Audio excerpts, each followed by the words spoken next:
Um, so I'll start by introducing myself a little bit because most of you don't know me, and this is the first time speaking here. So my name is Travis Kingsley. I come from Rochester, Minnesota. It's where I currently live, but may be moving into the area soon, depending on my wife's from here. Her name is Kristen, and she's associated with Calvary Grace, if any of you know that church, with Pastor Clint. And so there's a possibility we may be in the area soon. We're still working out some of the details. And back home in Rochester, I work with an addiction facility, Christian addiction facility. I also do lead biblical counseling at my local church there. And I'm also currently with the United States Army Reserves, serving in the military. And may retire this year. I'm at 20 years now. So that's kind of what's been affecting where we're living too. And my connections with BCMW and biblical counseling, I actually was in school with Andrew 20 years ago at the MABC program in California. Interestingly enough, he took us to a Dodgers game while we were there because the elder at his church had given him these really cool tickets, because if you work for big corporations, sometimes you get company tickets or whatever, and he had gotten them from his elder because the elder wasn't going to use them. And we had went to a baseball game the prior year, I think, together to the Anaheim Angels. And so he asked a few of us who'd gone the previous year if we wanted to go again, because he had these 4 tickets. And these are like prime tickets. They're like $400 tickets, where you're sitting in the section near, it wasn't box seats like back in the box. It's the section near the visiting dugouts. And before you go to the game, you also get to go have this really luxurious dinner and stuff. That you could go to this special section downstairs, and they serve you this smorgasbord of food. And it was this wonderful experience. And then, there's celebrities down there because these are the prime seats. And so you get to interact with them for a little while, and then you get to go out into the seats, and they give you all the free concession food you want. And it was one of my best experiences at a baseball game, because that was the start of my baseball game experiences, in the sense of I ended up going to a baseball game at every stadium in the country. And my last one finally was a few years ago when I went and watched the Toronto Blue Jays in Toronto. So that was my final one, even though I had been to that stadium first, or one of my... If they would have proved that last year, I would make that argument, but they didn't. But yeah, so when I was 12 or 13 years old, I actually got the opportunity to go to the stadium because it was a new thing. They had the retractable roof. They had the largest TV screen in the country, but they didn't have a game then, so I didn't get to watch a game. So this time I actually got to go watch a game finally. And yeah, so that's kind of my history. In BCMW, I've been with for 5 years. And I started out with soul care, helping out with missionaries on the field. And last year we actually did some conflict resolution down in Peru with a missionary organization down there with a school.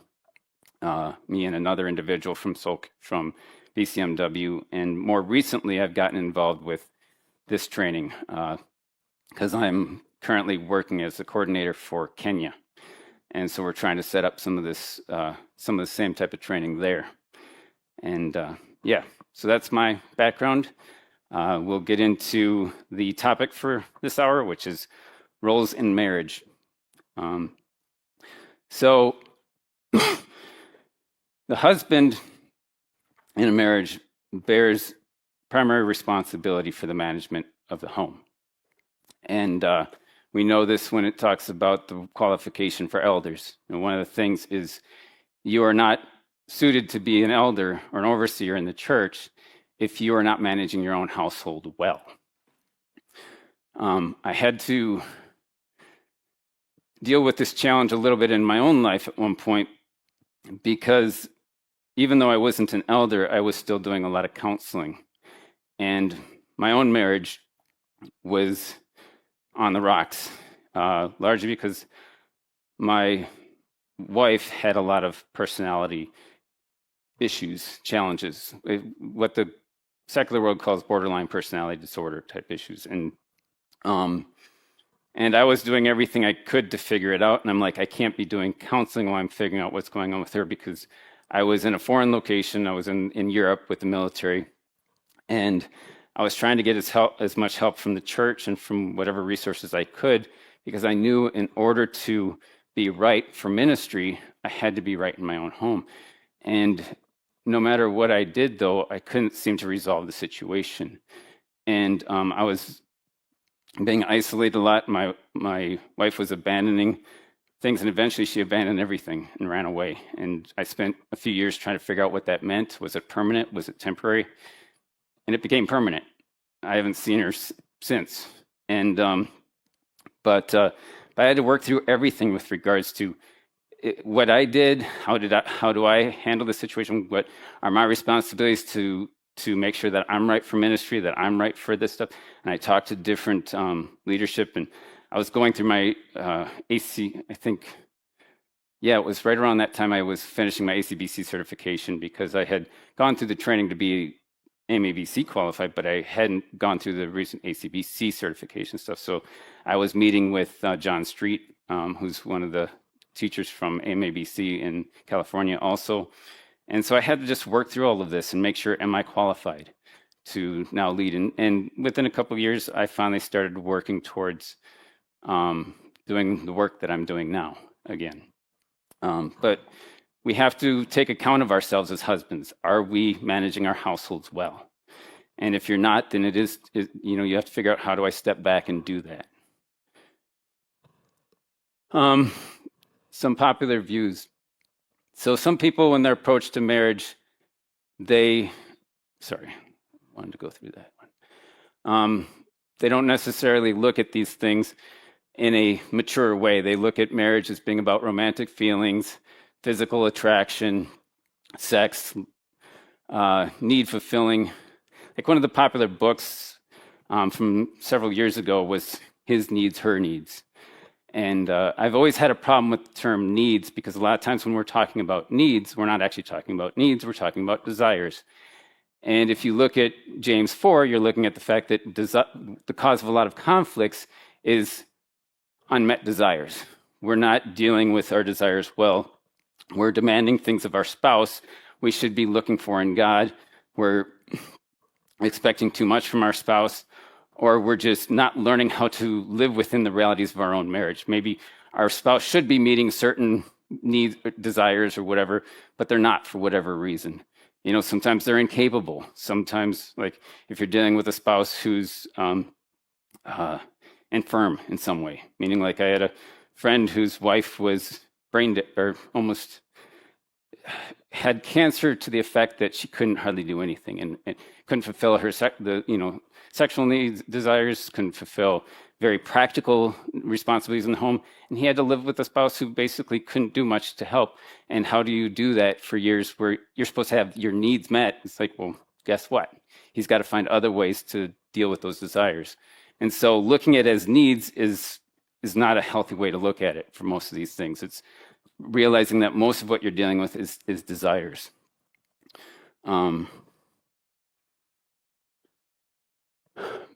So as a husband, we are called to love our wives. So how do we best love our wives? So we have obviously Matthew 13, where it discusses what does love look like. And so these are some of the ways you can love your wife. You can be patient, not hasty in anger or punishment, but long-suffering. Being kind, not envious, not recognizing where your spouse is better than you at certain things. It's healthy to recognize, like, yes, I'm to lead the home, but maybe my wife is better in certain things in the home than I am. Maybe she's better at managing finances. I shouldn't be like, I need to manage it, and it needs to be mine because she's so good at it, and I need, to be there. It's like, well, maybe it's letting her assume responsibilities in an area where she has better insight, better abilities, even though you need to still manage in a general way, meaning I should be aware of financial decisions. I shouldn't just say, you do everything finance and I completely ignore this area. But it is an area where I can recognize, hey, this is something my wife's much better at. She can maybe teach me, but I shouldn't be driven by envy of like, I've got to do everything. But I should have a sense of like, I need to still lead, but I don't have to, envy after what my wife does well. No boasting, no arrogance. This is again, being able to recognize where I'm not necessarily the best at everything in the home, and I need to realize where my wife has better capabilities than I do, or when she's confronting my sins or my issues, and where I need to listen and hear what she has to say. Biblical view is not being rude, not insisting on your own way, recognizing where maybe it's better to go the way that your wife is suggesting, or consider her insight or her ideas. Like we're working through a discussion of whether or not it's better to come here or better to stay in Rochester, for example. And my wife has, she's in a place where her job might be more reliable than mine currently, because I'm removing from the military. And she's an anesthesiologist. She works with the Canadian medical system. And and that's a hard area sometimes. The hardest thing for a husband oftentimes is like, your wife makes more than you do. How do you deal with that? Some people think that that's the situation you should never put yourself into, because husbands aren't comfortable with that a lot of times. I've been in situations or known situations where wives are sometimes more capable even at things that husbands want to take control over. Like I had a female friend who was in the military, and she was too good at things. She could fix her own house, fix her own plumbing issues. She rode motorcycle around the country. But she had a feminine dynamic. She came from a strong conservative Christian background, but she just was very capable because she was an only child and she was close to her dad. So she learned a lot of these things growing up, and she was very good at them. But a lot of men are intimidated by that. So it's like the idea of marrying someone like that is very like, well, what am I going to do as a husband if my wife can do everything usually a husband does? So you have to kind of figure out how to deal with some of those things and not assume that your situation is always going to play out the way you tend to see things play out. So not insisting on a particular way, not being irritable. Irritation and annoyance are just different levels of anger, I think. And we need to recognize where we shouldn't be irritable. And if that means drinking your morning joy every morning, just to avoid the irritation. I don't necessarily think you should get hooked on coffee. I'm actually anti-coffee for people who know me, for different reasons. It's kind of been a running joke. But anyways, I'm a tea guy. But figuring out how to deal with your irritableness, because no one wants to deal with an irritable person. It's very hard. And so if I have to, like I tell people, this one issue with my wife, she doesn't do things on time a lot of times. She runs late for a lot of things. And I'm much more about being on time. But where I tend to be most irritable is in traffic. I hate traffic. I hate Calgary because you have these stupid zones where it's 30 miles an hour, even when school's not on. It's like in Rochester, as long as there's no students out there, you're fine. But in Calgary, it's like 7:30 to 9, no matter when, and no matter the day of the week, it seems you've got to slow down to 30 miles an hour, and they're all over the place. And I'm like, and so my first couple months driving here, I'm like, I refuse to drive. You got to drive, because I don't want to deal with these school zones, because I don't know where they're showing up, and they pop up out of nowhere, and you can get a speeding ticket, and I just don't want to deal with any of that. And so just, figuring out what irritates you or what tends to makes you irritable and trying to avoid, those irritations. So for me, it was, being on time helps me to be less irritable. But since my wife's not an on-time person, I have to figure out how to manage that, and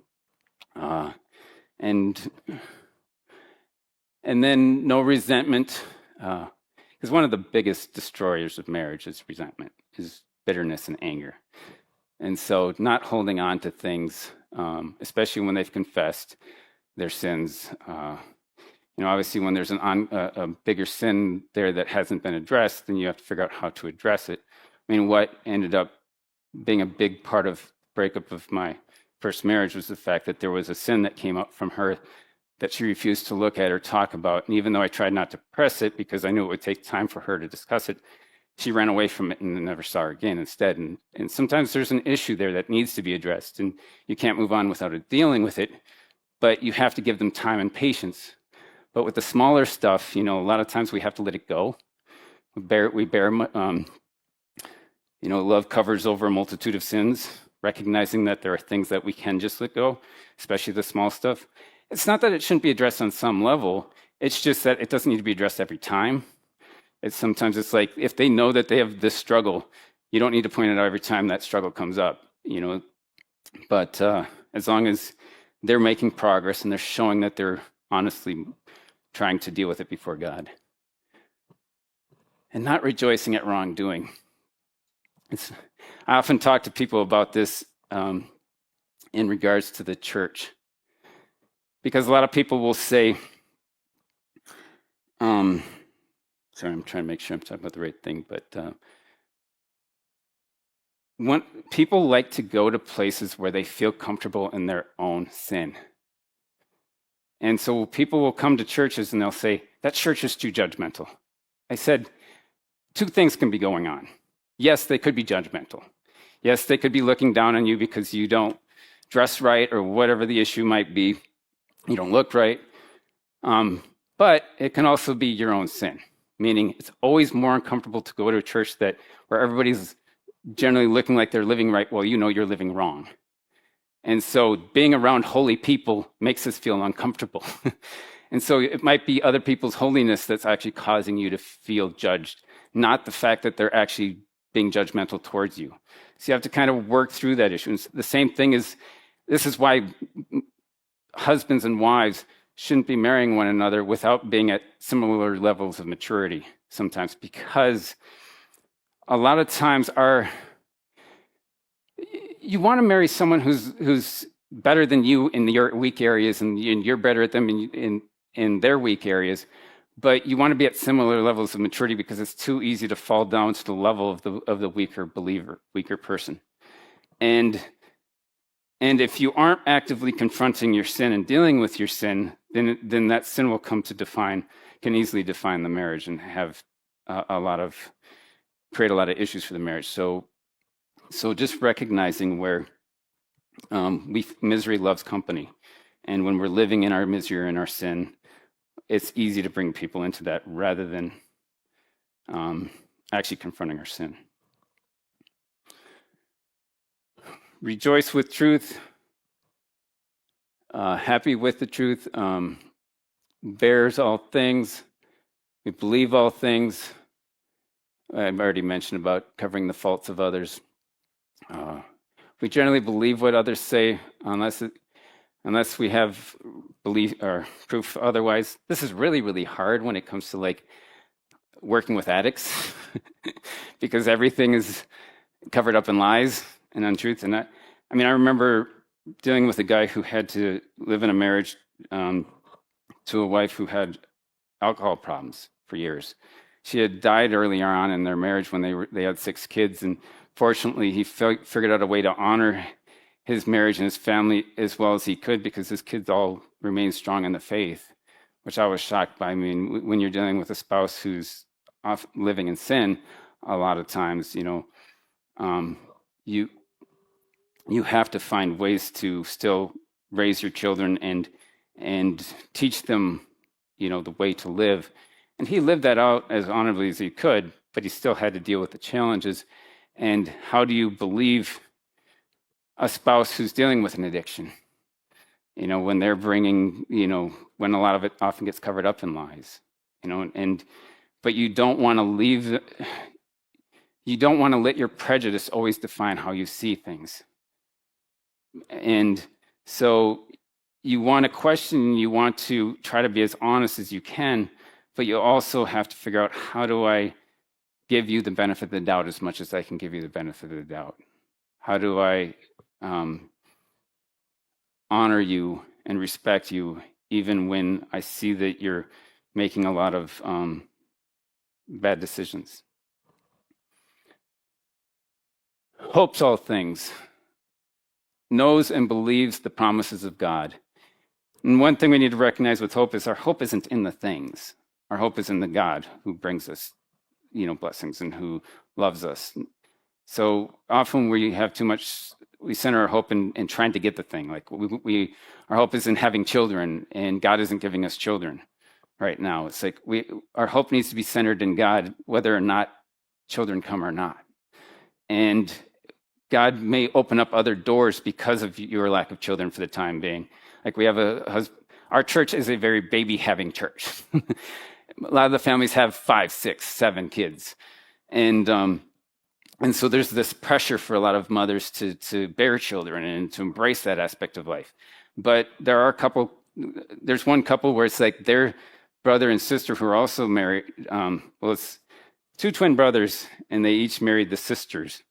So it's one of those situations. But the one brother and sister has 3, 4 kids, and the other one has none. But they both love kids. So this other couple that doesn't have kids has had to figure out how to embrace a life where they're not having kids, even though they would really like to have kids. And so you have to figure out, how do I put my hope in God in the situation I'm in, and not put too much on he has to give me a certain life or a certain thing that I want.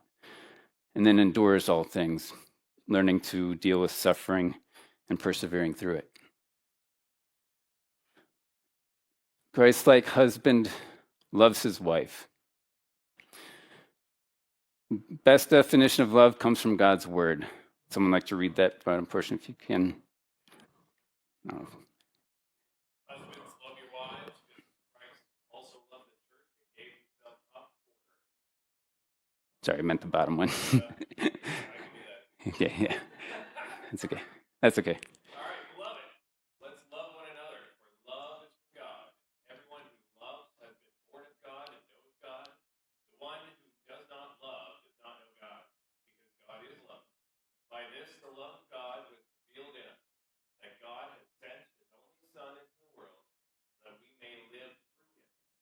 And this is love, not that we love God, but that he loved us, and sent his Son to be the propitiation of our sin. Beloved, if God so loved us, we also ought to love one another. So, one of the things that's really shown there is that God has initiated love towards us. And so because God has loved us, we are then able to love those he has put in our lives and those he calls us to love. And in loving our wives, we must learn to initiate that love. One of the things I struggle with in dealing with introvert types sometimes is they often will feel, because people don't reach out to them, that people don't care about them. And part of love is learning to initiate it yourself.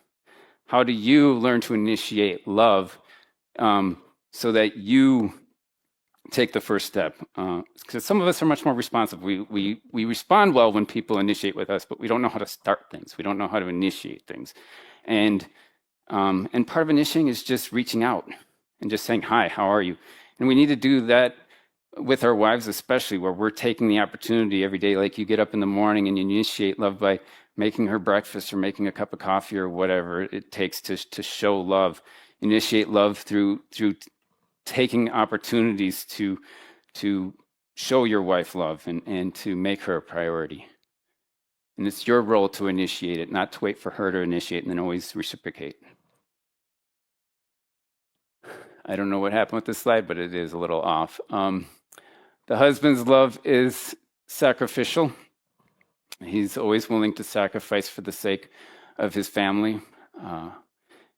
Is there some way I can serve my wife by giving of myself? Where do I see selfishness in my life that hinders? We have to give up a lot of things sometimes. I remember in the military, in order to recognize what was going to be required for marriage, I had to consider changing my lifestyle quite a bit, because I lived singleness for a long time. I was in my 30s before I pursued anything. And I was overseas, and I was in various locations doing different things. But one of the opportunities I had, because I was a linguist and because I'd worked in Intel, was you can be pulled for some really cool things. And one of the things I was offered to go to the training for was to become what they call Delta Force or Black Ops. And when I had that opportunity, I'm like, oh, this is great. This is awesome. This is the Jason Bourne, James Bond stuff. and I was like, I mean, I don't just need to be that geek. I don't know if you ever saw Saving Private Ryan, where the linguist gets pulled to join the Rangers to go on their special mission to find Private Ryan, and but he's the geek who doesn't really know stuff. He's kind of a coward the way they play him out. And I didn't want to be that linguist. I wanted to be the linguist who is actually more like the James Bond, Jason Bourne types. And I'm like, but you hear about what the yearly lifestyle of someone who serves in that capacity is. Basically 6 months of the year you're gone from home and not around family at all. And the other 6 months of the year you're mostly at home and around family, because they try to prioritize family because you're away so much. But most wives can't deal with you being away for that long, or families. And I had a friend who actually pursued a similar lifestyle, who was a solid believer too, but he was a CIA asset or contractor. And he did that for a while early in his marriage. But after a few years of doing that, it was time to give that job up and stay home. And he's part of Mark Dever's church out in D.C., but he was for a while. I think he's at a church plant now. But anyways, when you realize that your family has to be your priority, even things that look great and awesome to the world have to be surrendered for the sake of the family. Right? Husbands, love your wives as Christ loved the church. Okay. Oh, that's why. I guess it's not. There was more to fill in. Sorry, it looked worse than it really is. I am the good shepherd. The good shepherd lays down his life for the sheep. The husband's love is where he is. Amazing. The husband's love is humble. Do nothing from selfishness or empty conceit, but with humility of mind, let each one regard one another as more important than himself, not looking out for your own personal interests, but also for the interests of others. So always recognizing that you come last. You put your wife first, you put your children first. Yes, you have to take care of basic needs that you may have, but you are always looking out for the interests of others. I always feel that the pursuit of self-esteem and selfish, the products of the 80s and 90s, when we were told that it was all about us first, it's like the only level at which that you have to really focus on yourself is just basic provision. Like, make sure that you're getting an adequate amount of sleep, making sure you're doing, you're taking care of yourself at a very basic level, not because it's about you, but because you want to be able to provide for your spouse and your family. So even when you're looking after yourself, it's not for you. It's so that you're better able to serve God and serve the church and serve your family. And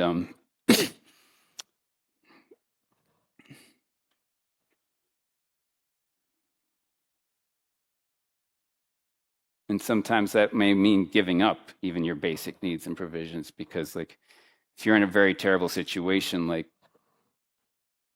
people use the Holocaust or something like that, where it's you might not eat, you might not even provide for yourself at the basic level, because just to survive, just for life itself, your family needs to be taken care of before you. But there are times, have you ever gotten on a plane where they say put the mask on yourself before you put it on your kid? If you get the gas mask, why did they say that? Because you can't help others because you'll go unconscious before you can even help your kids if you don't put it on yourself first. So be wise in how you apply these principles. And volitional, which means to be deliberate, to be intentional in your love. And love is always unconditional. We continue to love our spouses no matter how they turn out to be, no matter how they may treat us. We still have to learn to love them. We want to be careful that issues are getting addressed, and that we're not playing into manipulative behavior or other things.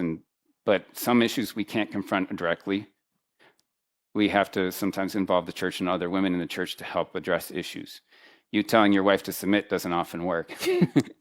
And it's not for you to tell your wife as much that way, but she should be receiving instructions on how to be a godly wife from other women in the church and from other godly sources.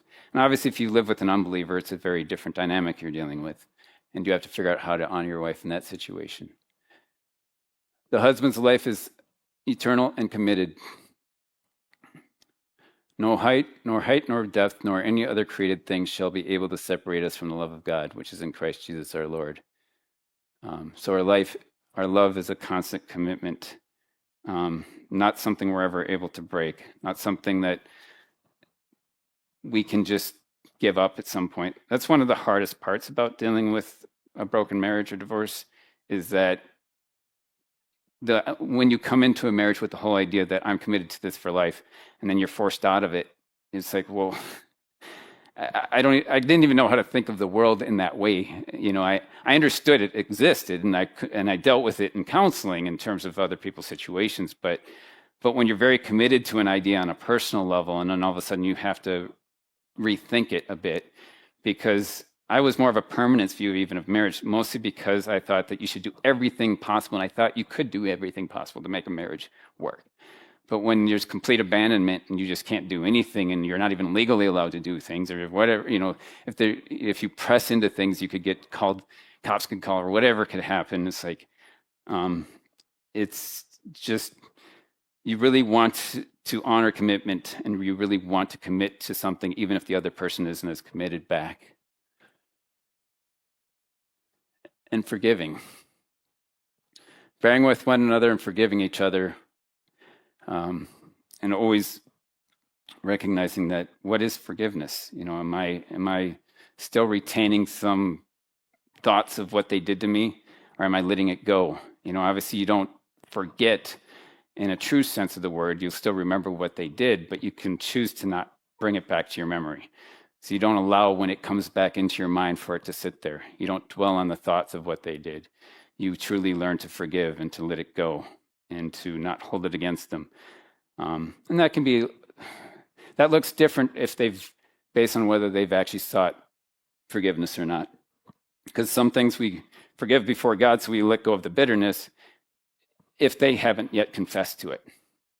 Obviously, they need to confess to serious sins when, in order for there to be transactional forgiveness, where you go through it, but you can still bring it up to your wife and say, hey, we haven't really ever dealt with this yet. We haven't talked about this. Can we discuss it?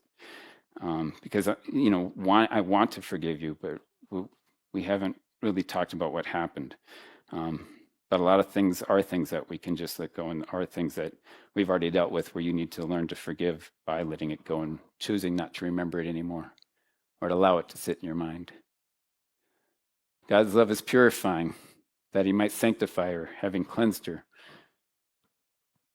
So we know that that the love that we showed people, and the love that God has given us, is meant to help purify and to make someone better. And we want our love towards our wives to be a love that is purifying.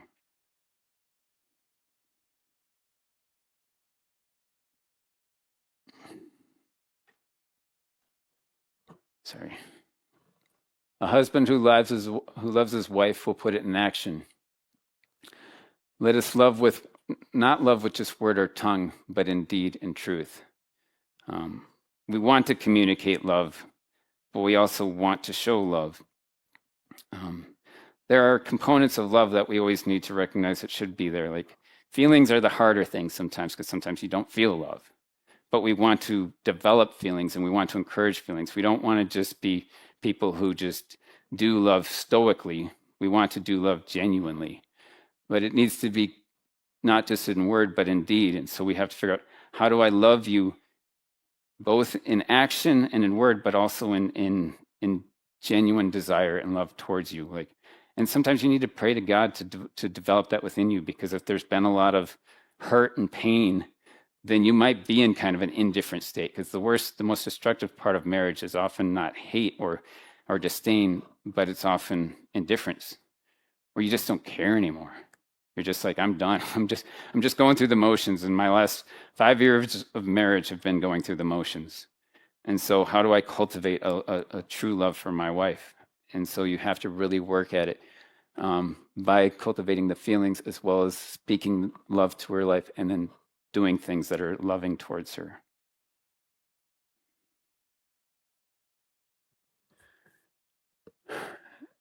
And you want to be someone who interacts with your wife on a regular basis. You want to be someone who talks and enjoys talking with your wife, who asks about her interests, who takes an active interest in her. One of the things I had a hard time, I remember when I was like 5 or 6, and I started to realize that most friendships were formed by activities. Like it was one of the first things when I went to school. I'm like, well, we're all friends just because you like playing this game and I like playing this game. And we both like playing the game, so let's play it together. And so we're friends because of activity partners. And I'm like, well, there isn't much genuine friendship in just liking the same activity, because otherwise you'll just find other friends who play that activity better than I do, and they'll be your new friends. And you want genuine investment in the person. And genuine investment in the person means a certain level of intimacy and getting to know them and understanding what really drives them. But the activities are secondary.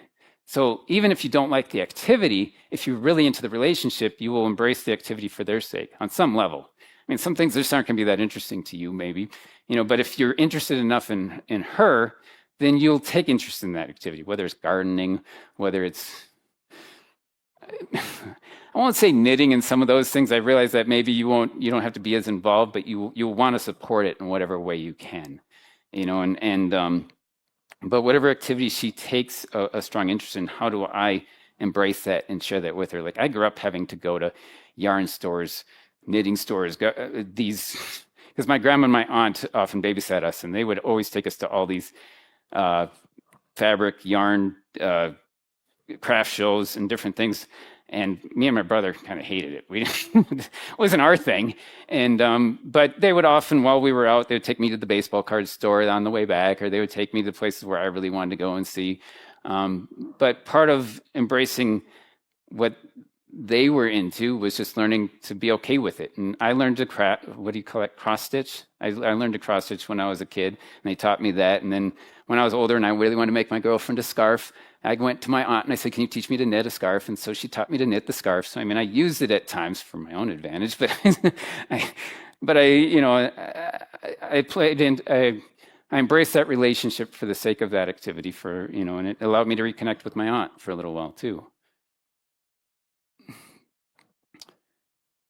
And in our speech and communication, we need to be people who share every area of our life, not keeping certain areas of our life private, especially when it's allowing us to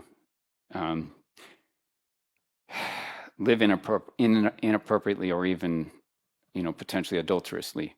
So you never want to isolate certain areas of your life, especially that you're really involved with, whether it be your ministry or your job, so that she understands what's going on. And she may have wisdom that will tell you, it's best to get out of your job because it is going to play into other problems in our marriage.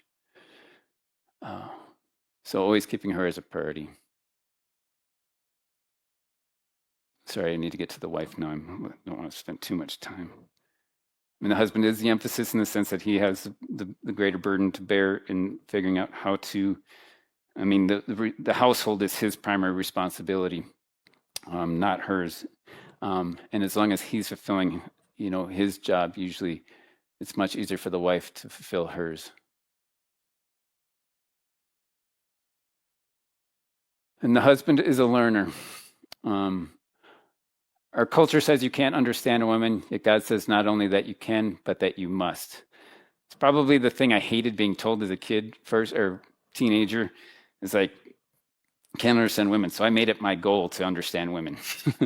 What was this about? Like, I remember taking a class on male-female differences in college and stuff, and understanding how men operated versus how women operated, and studying the book, like Women Are From Mars and Men Are From Mars, Women Are From Venus, and some of the books that were out at that time. So I'm like, I'm going to understand what women are really about. And just because I didn't like having this area of life where you're telling 50% of the population you just aren't supposed to understand. I'm like, that doesn't make sense to me. So you should be studying your wife and trying to understand her. Like, I think it was Dr. Vanderweer, who I was with in Nigeria, who was the former director of BCMW, I think he was the one that was saying, it's like, I still spend every day trying to understand my wife, not because he hasn't or loved her and tried to understand her throughout his life, but there's always new things to figure out and to really understand, and things you forget or things you don't think about. And she changes and you change, so be mindful of that. Your wife's problem is your problem. If it's important to her, it must be to you as well.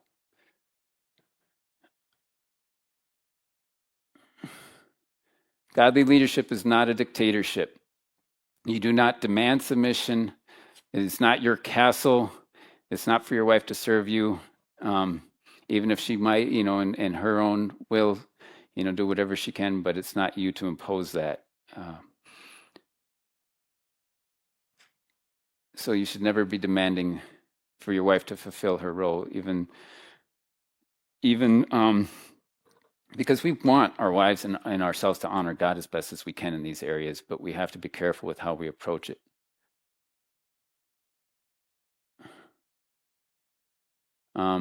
It does not mean making all the decisions. And like I said, I used finances as an example earlier. Sometimes your wife is gifted in areas you're not. And like some godly husbands have said, it's like, my wife manages the home, I manage, the overall thing. So it's like, if she's at home most of the day with the kids, she's going to manage the home in a lot of ways. And that's okay, as long as you're still, taking care of things that need to be taken care of. You're disciplining the children when the children need to be disciplined. I was part of a structure of what would you call it? It was kind of like a military home for troubled youth. And there was a house father and a house mother. And the house father made it very, very painful for kids if they ever disrespected their mother, the house mom.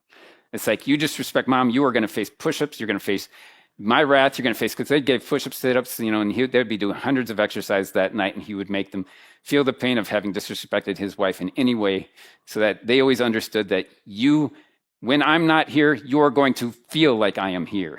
So it's like, you must obey your mother, because your mother should never come and tell me that you disrespected her in any way whatsoever. And so it's that kind of mentality, which, you can say how harsh you need to be with that,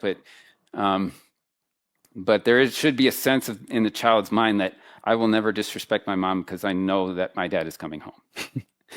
and the sense of like, my dad is so much standing up for my mom that he will not let me disrespect my mom in any way without him being offended himself.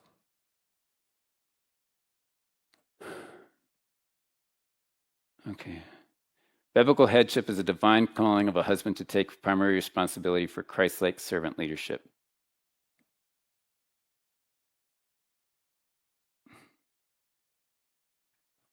Sorry. Christ-like husband is a leader. We have Christ's example, who does not lord it. He doesn't lord it over others. He acts with an attitude of humility and in accordance with God's will. This is where even submission is to be understood, that the son was always submitting to the father. And so the act of submission by its nature is built into the human relationship, built into the divine relationship. There's always a sense of like, even if you are perfect in harmony and in coexistence as the father and son are, there's still an understanding that I'm submitting to the will of the one who's over me. And so we all live in submission to something, or someone. Obviously all to God, but also in human relationships.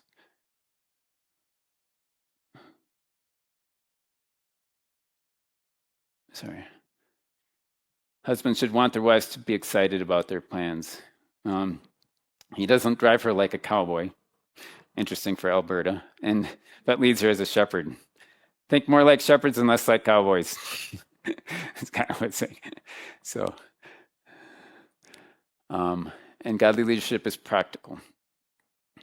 Be harmonious, sympathetic, brotherly, kind-hearted, and humble in spirit, not returning evil for evil or insult for insult, but giving a blessing instead.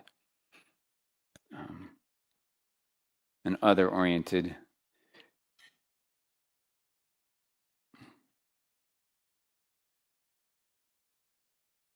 And you want to help her grow in her walk with the Lord. You want to be involved in that, leading family devotions, leading in devotions with one another, giving her time to be able to have devotions with her family. I had one husband recently who just changed his work dynamic because his wife, she had struggled with postpartum depression and with some different things, and they had a challenging child, and he changed his work hours so he would work from noon until 9 p.m. so he could help with homeschooling every morning, and she would do it in the afternoon. And so they kind of split that responsibility. It took away some opportunities in the evening because no church attendance on Wednesday nights and certain things that he liked to be a part of, but it helped his family situation a lot more.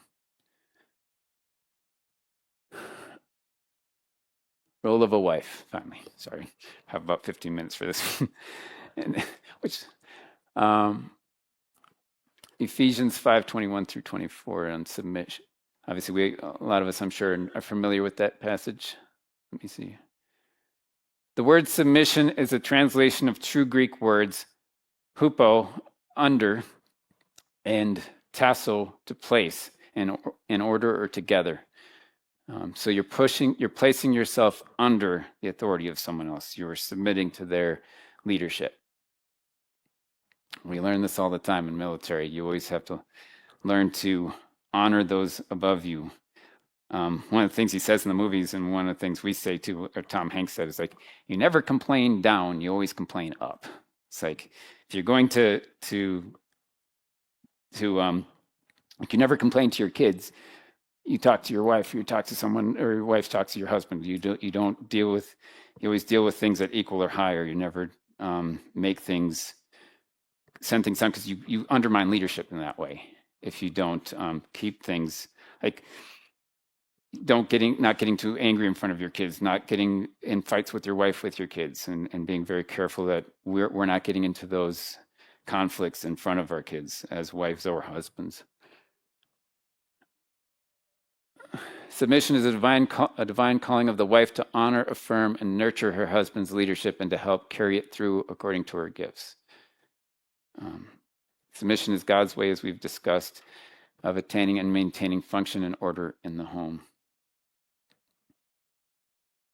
And it is a way of life for all believers.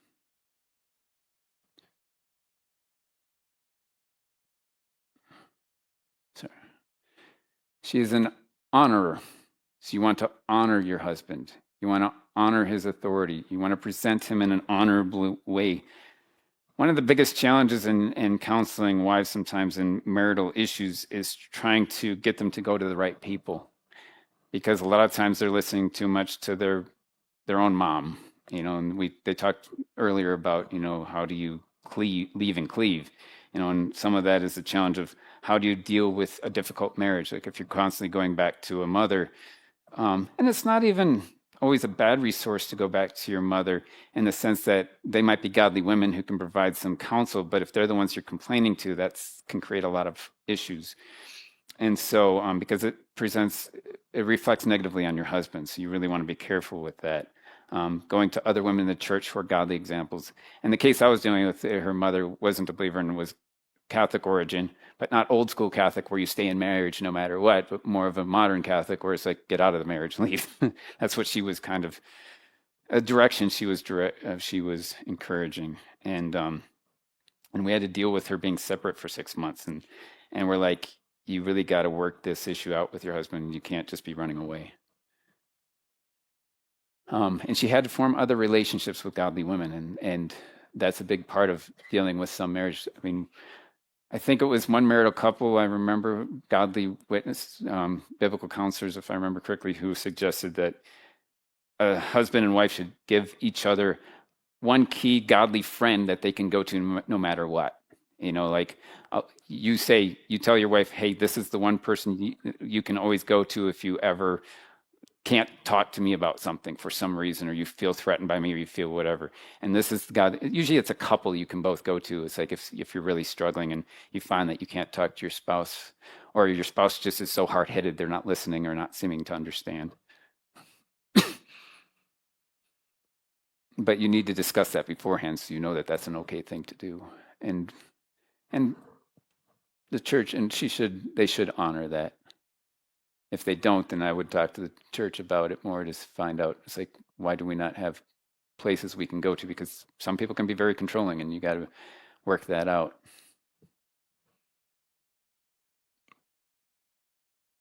So she must honor her husband as her own husband, to their husband in everything, and learning to respect him, which usually means like always presenting him in a respectful manner. Whenever you talk about him with your friends and your work, you're talking about him respectfully. You're not using prayer group as an opportunity to lay out the sins of your spouse. You might want to talk about very personal things in terms of like the struggles that you're facing in marriage as a general thing, and owning your own sins, your own struggles, but being very careful how you present your spouse. And there are things that, to qualify this, like if you're going through genuine abuse or things like that, then obviously that needs to be confronted, and you need to go to someone in the church, and you may have to go to legal things, especially if it's gotten physical and sexual abuse. Because you first should be first to the church and then to legal, unless you're threatened, your life is threatened. But still, it's like, but with other types of issues, you should be going to the church and to godly people, and presenting the situation as honestly as you can. I'm sure you guys are familiar with examples. There are examples out there of churches that haven't handled these things well, and you don't. You want to protect people as much as you can.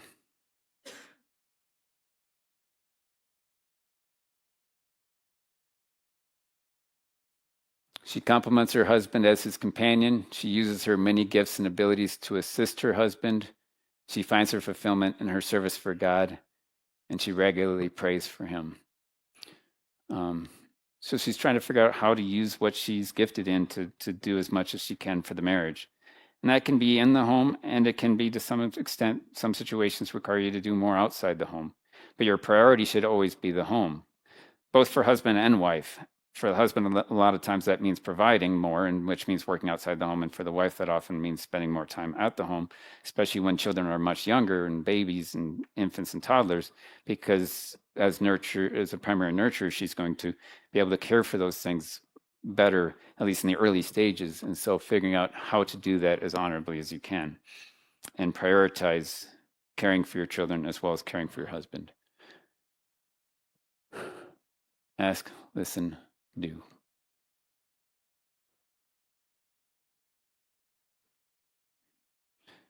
She respects her husband through a reverent attitude.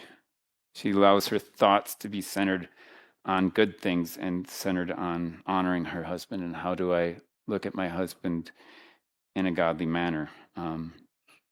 And so in some situations that may be a struggle, especially when you have a very difficult husband. But still figuring out, it's like most of us still have a husband who's providing, at least in this culture. One of the struggles I have in working in Africa is it's much more common for a lot of men to not work, and women to pull a lot of the weight with work. So it has its own challenges in that context. But in this context, if you have a husband who's providing at a basic level, there's still something there to be appreciative of. And so figuring out, like, how do I best show reverence towards my husband?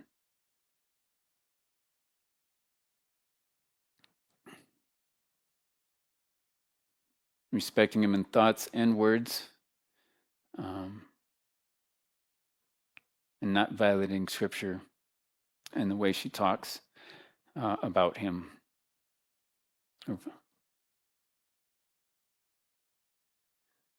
Making proper godly appeals, and dealing with the specifics of your situation. Like, it's different trying to deal with a husband who's an unbeliever versus a husband who's a believer too.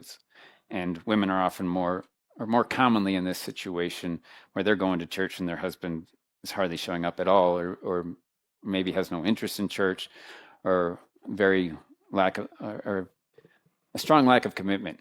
It's one of the things I'm grateful about my church is the men and women seem equally committed for the most part. We have a lot of strong marriages, and I don't really see any wives who come without their husbands, but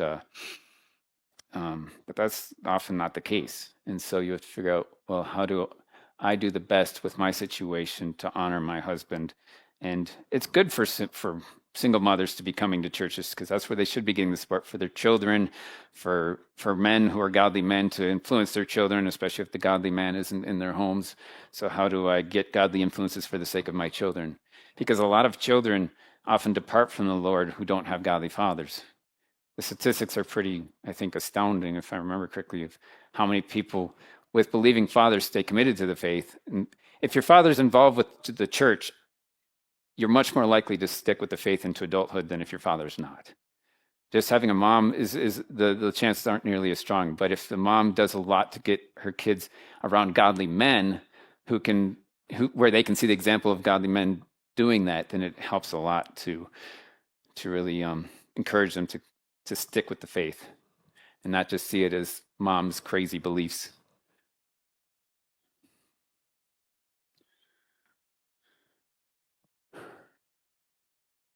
And being gentle and gracious in how you speak, and making time for it. And there's an argument out there for quality versus quantity. And of course, we want quality time, but there is no quality time without quantity time. You really need to have the quantity of time and make a priority to have that quantity of time. Sitting down for whether it's the date night a week, where you at least spend that time with your husband and your spouse and making time for that. And kids will especially understand that. Like if you're hardly ever around, a kid is going to know it, even if when you are around for an hour or two each week, you make that a priority. Is it time? Okay. Sing at 12:20, but yeah. Okay. And that would be it. And a cheerful, grateful, quiet, and gentle spirit versus a critical, complaining, opinionated, and restless spirit. And the Proverbs 31 woman is the ideal, but many of us will obviously see someone who's a superwoman in that passage, but there's a lot of things to learn from the Proverbs 31 woman, and it is something we should aspire to as wives. Sorry, I'm not we, but women. So, yeah. But yeah. And that would be that. And I think we're going to have lunch next. And did you need to put anything out before lunch? Okay, I'll pray for lunch, then we can. What's the plan with lunch exactly? Just people going off on their own? Oh, okay, that was just good. Okay, we'll pray then, and then we'll head out. Lord, we thank you for this time, and thank you for the opportunity to just discuss and think about what a godly marriage looks like. Thank you for Matt's presentation on what the purpose of a godly marriage is, and thank you for setting us an example of what a godly marriage is to look like and how we are to fulfill our roles as husbands and wives, and may we honor those roles as we live them out in our own lives, and give us wisdom in these areas and give us strength to live out your desires for our lives, so that we may glorify you in our marriages, that we may glorify you as parents, and that we may glorify you in the church. And Lord, I pray that the church would come along these wives and husbands and help them to live out your calling on their lives, that they would support the difficult situations where a lot more support is needed, especially with single parenting and with broken marriages and with divorces and with just marriages that are really struggling. Lord, I pray that you would just use this ministry and use what we're learning today to continue to grow people in these things so that they may understand how to better help the marriages in their own churches, and just guide us in these things, and may we honor you above all. In Jesus' name I pray.